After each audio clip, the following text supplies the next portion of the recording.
Now we get into the more practical end of how do we actually make something, okay? How do we actually do it? From an operations point of view, let's think about a process. And whenever we think about a process, the physical facilities and the layout of the facilities play an important role. You know, if we need a building that builds airplanes, for example, we need a fairly tall building. We need large garage doors. We need hangar doors, really. So we really need to think about, what type of facility do we need in order to do the things that we suggest to do? If we're doing a retail store, we need to think about, store frontage. We need to think about the appeal of the store frontage. We need to think about things like parking. We need to think of things about size and layout of the store itself. If we think about a service firm really doesn't rely so much on physical facilities as it does the process to get it to the customer. Okay? So what factors really play into layout and design then for any type of business, regardless if it's retail, service, or manufacturing? Well, we got to think about some key things that small business should really think about, because small business starts off small and usually grows. So we have to think about the long term and what are the things we can do now in order to make sure that we allow the long term to evolve. Well, first of all, one of the key things that you would look at whenever you're thinking about layout, design, or building a structure is the ability to expand it. Okay, we need to be able to grow with the market. So we have room for future expansion and room for change. And facilities really should be designed so that it can be expanded. If you think about places like here in Clarenville, see, most of us are here in Clarenville now. If you look at the Walmart up there, the Walmart was built in 2006. There it was, yes, 2006. And if you look over on I'm going to call it the left-hand side, so facing the place, on the left-hand side, you'll see a big grassy area, or it's probably covered in snow now, but big grassy area. That area is specifically designed, that was part of the original plan, for expansion. So if Walmart needed to expand, when they built it, they built in a piece of land there to allow for expansion. It hasn't expanded yet. Well, we'll see what happens. But there is space there for expansion. So that's good. Most businesses should think about that whenever they're building and say, are we boxed in? If we are boxed in, what can we do in order to allow our business to get bigger without having to move? We also got to think about flow of movement, and this is what I'll look at in a second, but how does a product that is manufactured or produced, or a service, if it's provided, how does that work?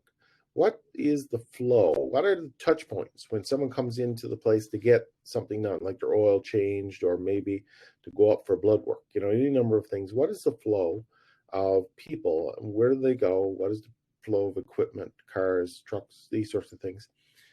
We should consider that before we ever produce anything. So production and layout are important there. We also have to think about this concept of materials handling. And materials handling is largely how the product is moved from point A to point B with the minimum amount of movement for the maximum amount of benefit, okay? Because every time we move something, it costs money. And is it adding any value to it? Is the question that's being asked. So we really need to think about how we can do stuff efficiently. And when you think about materials handling too, you're also thinking about storage, storing stuff. Do we have massive room for storage? Should we have a lot of storage? Should we have a just-in-time system? These are the things that come into way. One of the greatest inventions ever made regarding materials handling was the sea container, or the sea cans as they're often called. You see them on ships. You see them on the backs of trucks. They're 40-foot long or 50-foot long, depending on or 20-foot long. They come in various sizes, but they are large metal boxes. And those large metal boxes were invented during the Vietnam War by the U.S. military.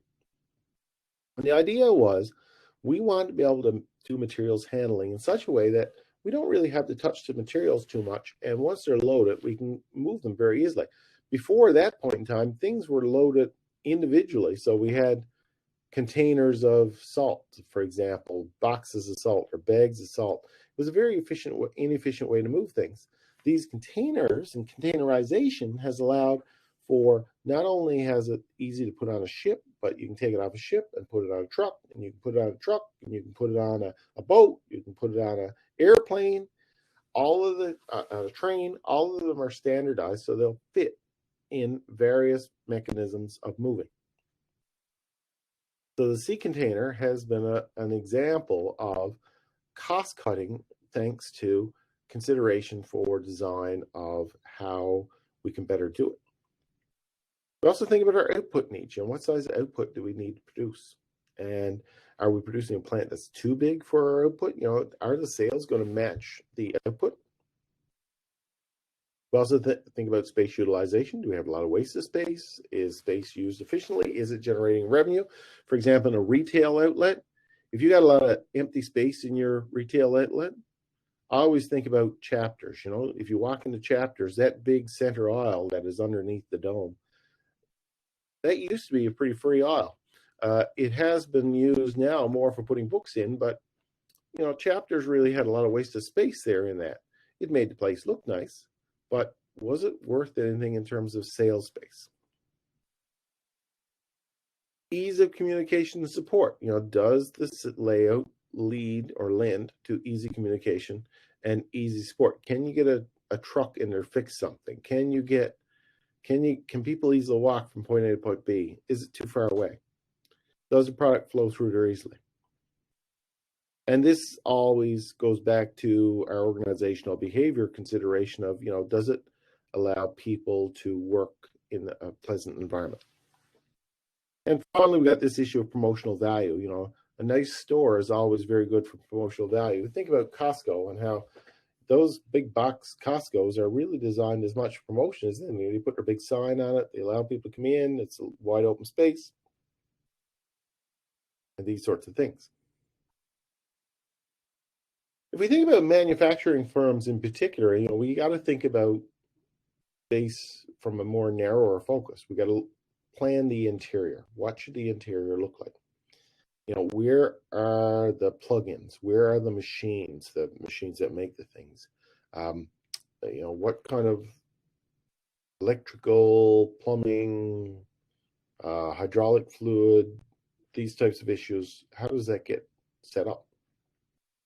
Receiving and output, where, is it easy to get the material in? Does it come in at the beginning of the line? It should, because that's where products are going to get assembled.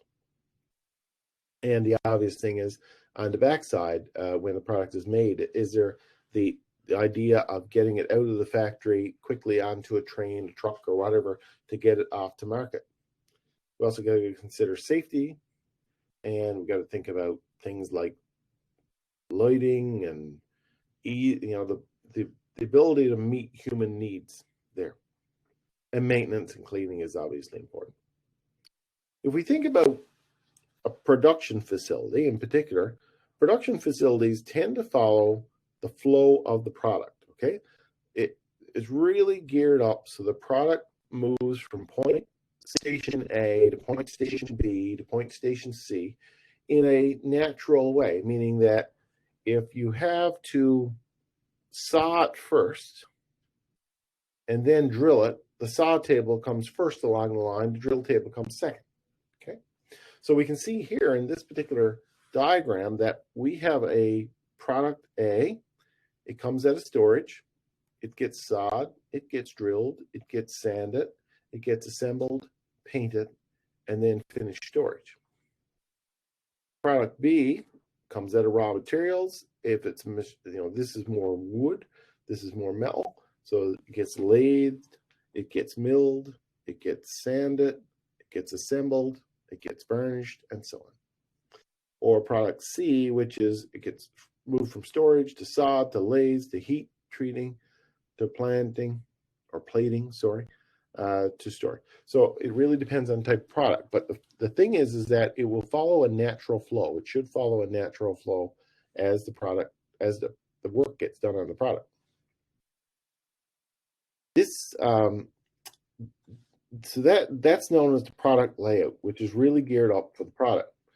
We can also think about layout from a more of a process point of view, where It's designed for factories that manufacture many different custom-made products. So, this is not so much an assembly line. This one here, the product layout is more of an assembly line. This is more of a station. So we have drills, lathes, finishing here. So the product could go in any direction at all. Everything is kind of in the center and the things come around it.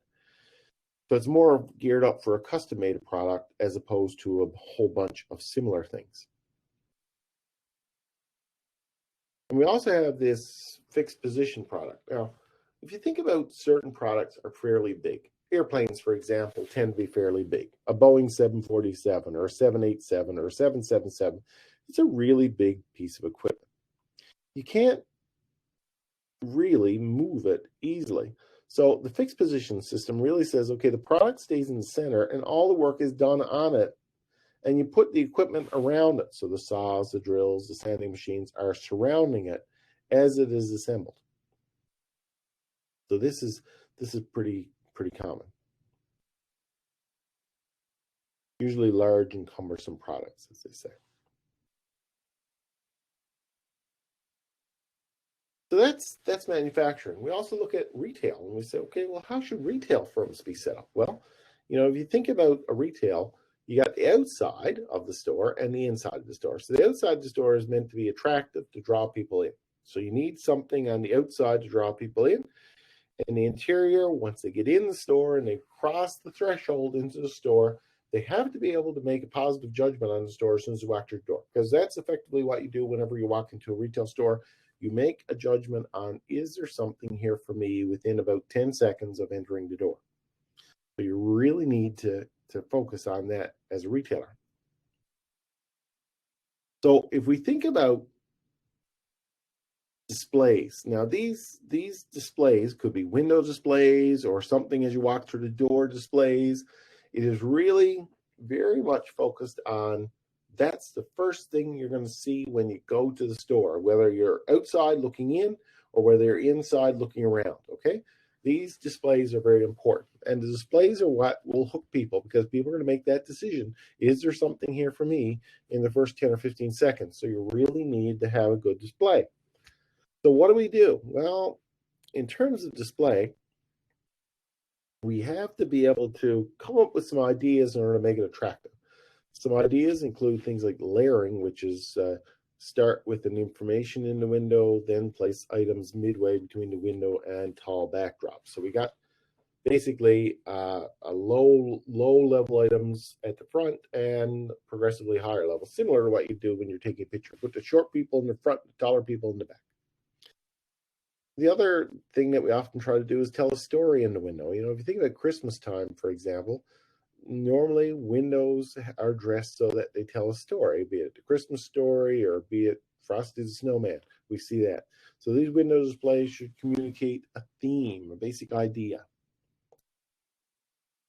Simplicity, keep it simple, stupid rolls here too. The KISS principle, where it shouldn't be so gaudy that it drives people away. They need to be able to see it, and beauty and simplicity is important.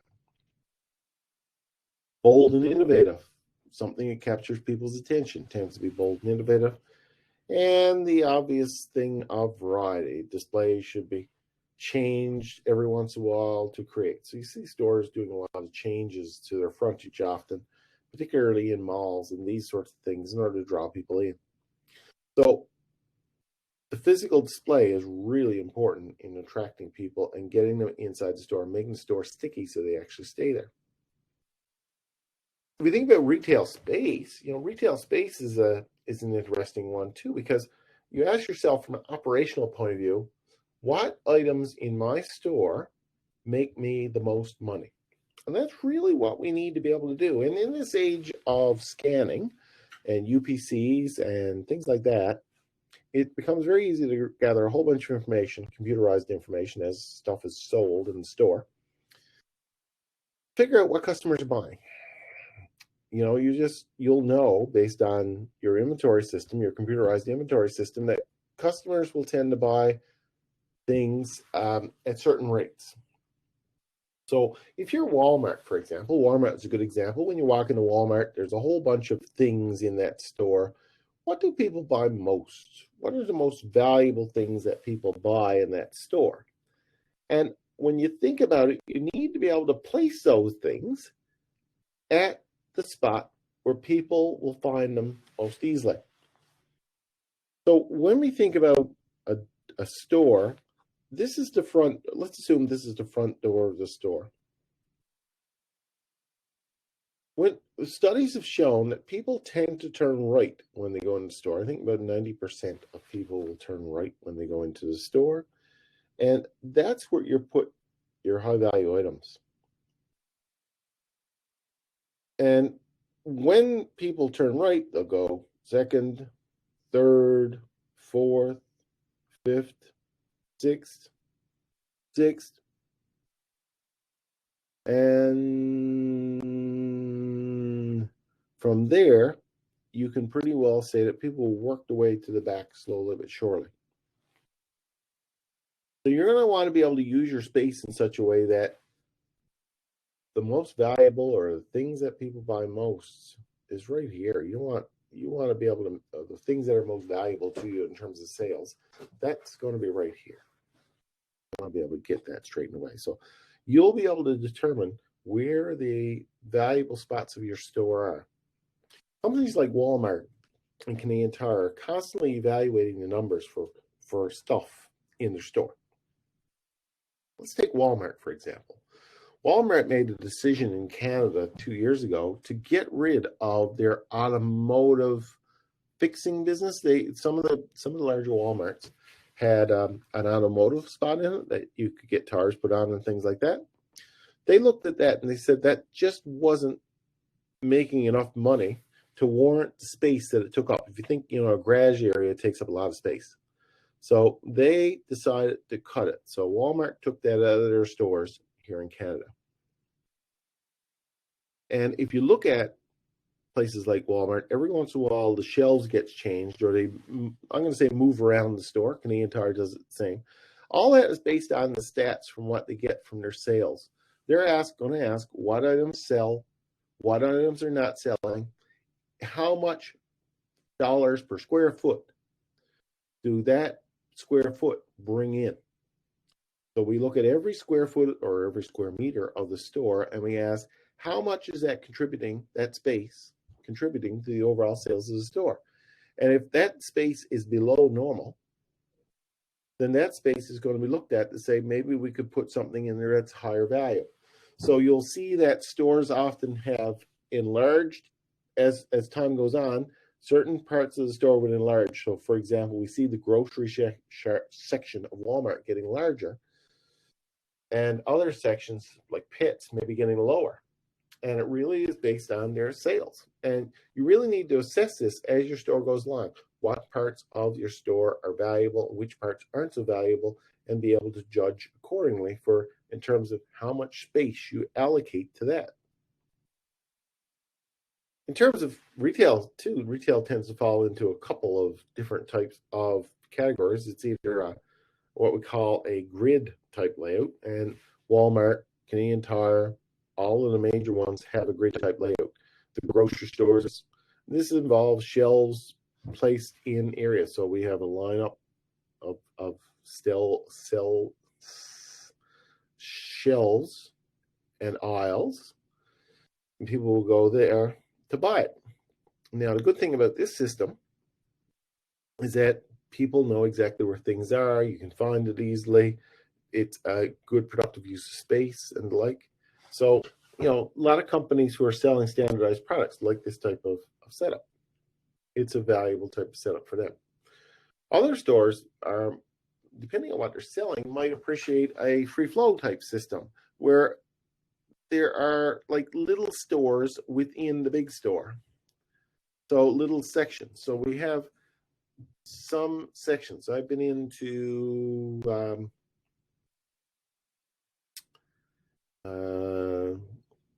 Bass River, or Bass River got bought by what is the name of that? Cabela's.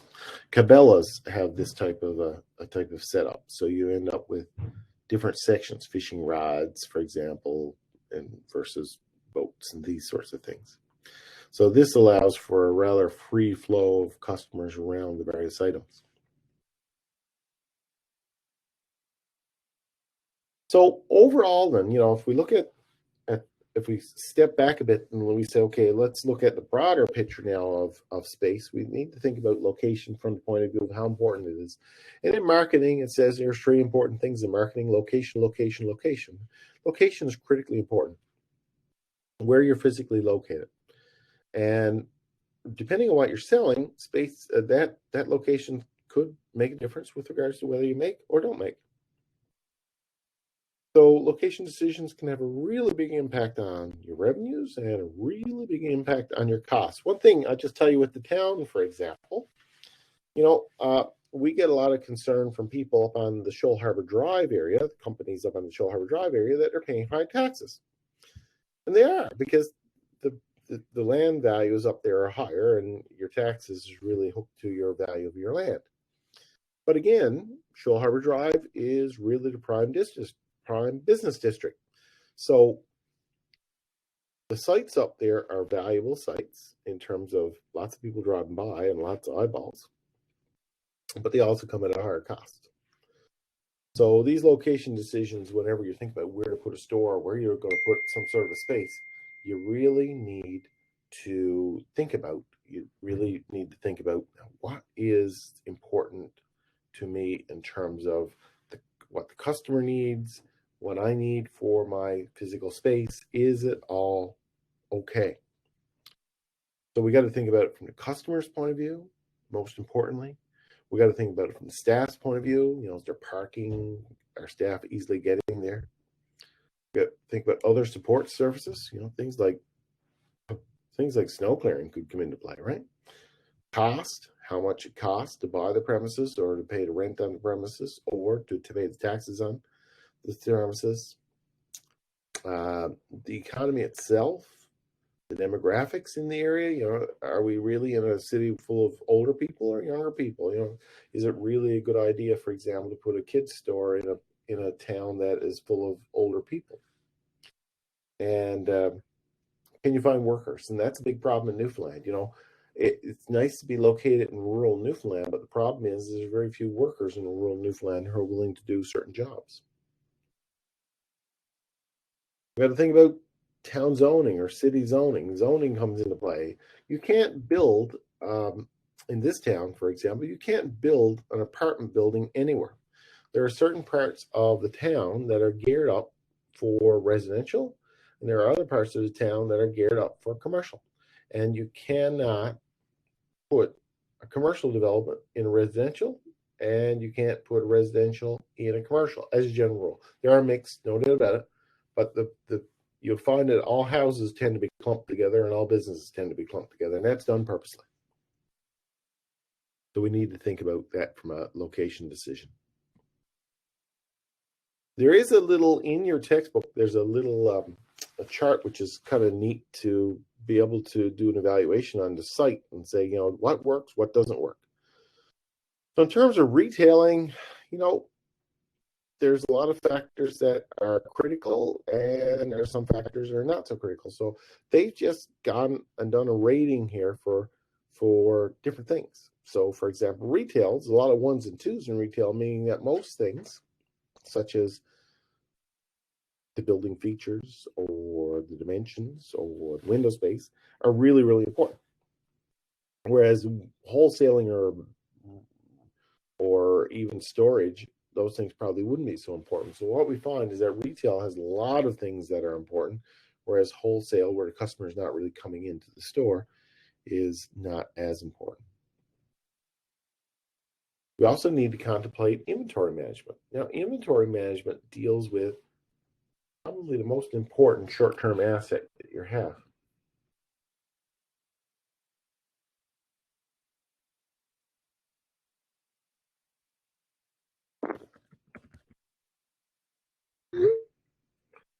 Okay, so it's very important. It's a big asset. It's an expensive asset. When you are up to your eyeballs in inventory, it means that you have money tied up. It's good from your customer's point of view, but not so good from your point of view because the inventory is very expensive. So inventory really includes business goods that are available for sale and the raw materials used to produce these goods. So you can think of raw material inventory, or you can think of finished goods inventory.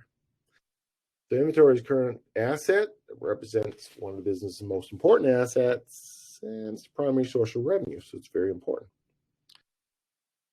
Why do we hold inventory? Well, we got to hold it because there's a number of good reasons, not the least of which is customer satisfaction. The customer wants to be able to come into your store, ask for the part, and hopefully you got it. So customer needs need to be met by most stores. So inventory is important in order to meet those customer needs. But having too much inventory, as I say, costs you a lot of money. So you cannot have so much inventory that it goes obsolete, it gets lost, it breaks, it gets cold, it runs out of date, these sorts of things. So we need to find some balance. So we need to think too about the trade-off between storing stuff and shipping stuff. Shipping stuff is expensive. You put it on a truck, especially in the last few months. The cost of shipping has gone up quite a bit because the price of fuel's gone up, storage has gone up, and it costs a lot more money to get things now moved than it did 2 years ago.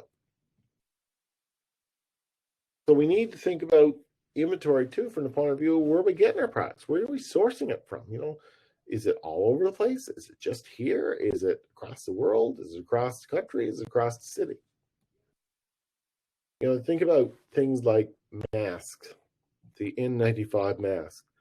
In the last 2 years, those things have gone up in value because of the COVID. They were widely available before, but COVID, they disappeared. If you recall, 2 years ago, it was very hard, if not impossible, to get an N95 mask or Lysol cleaner. I thought I had some here, but Lysol wipes disappeared.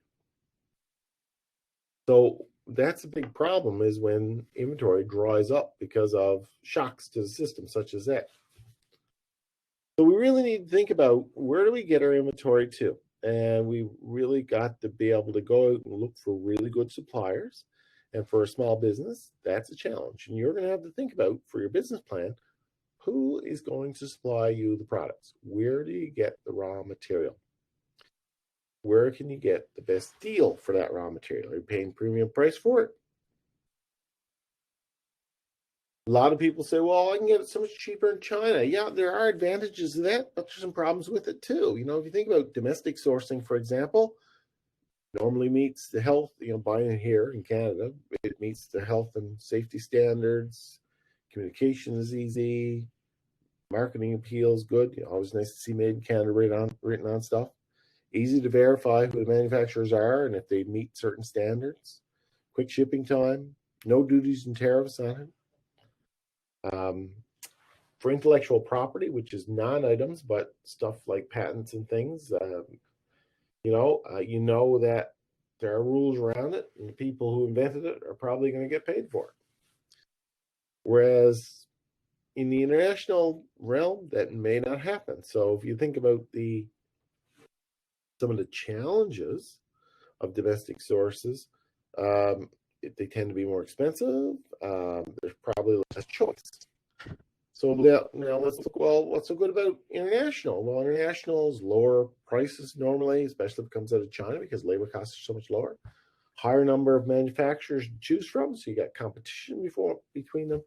And the internet has made it so easy to get in contact with those folks that it doesn't really matter that there's borders or distance between you anymore. However, international sourcing comes with all kinds of challenges. We see, for example, the situation in Ukraine has meant that Russian goods are no longer available in Canada, and that has had an impact on a lot of companies.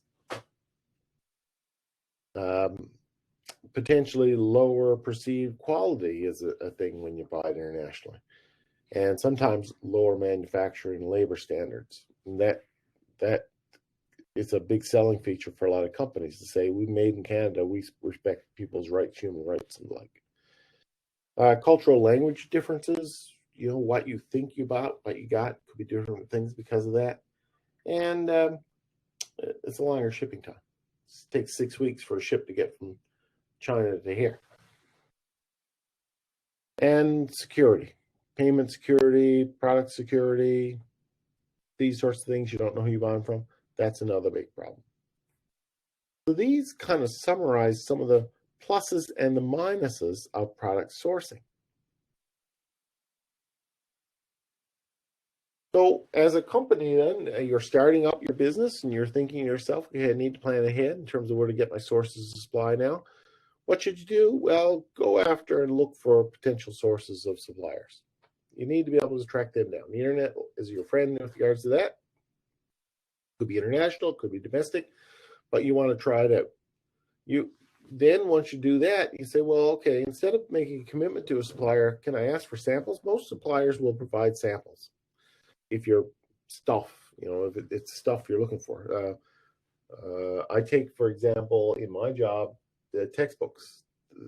It's no sweat to get textbooks from the publisher to review. That's an example of a sample. You make your first order a small order. Don't go buying huge amounts. Tend to buy small amounts to start with, just to check and make sure it works. Build a relationship with those folks. That's important. And then make sure that you can get good information on suppliers, and the internet helps provide that. So websites, lots of websites out there. For example, these websites that I have here, Worldwide Brands and Wholesale to Be and ThomasNet.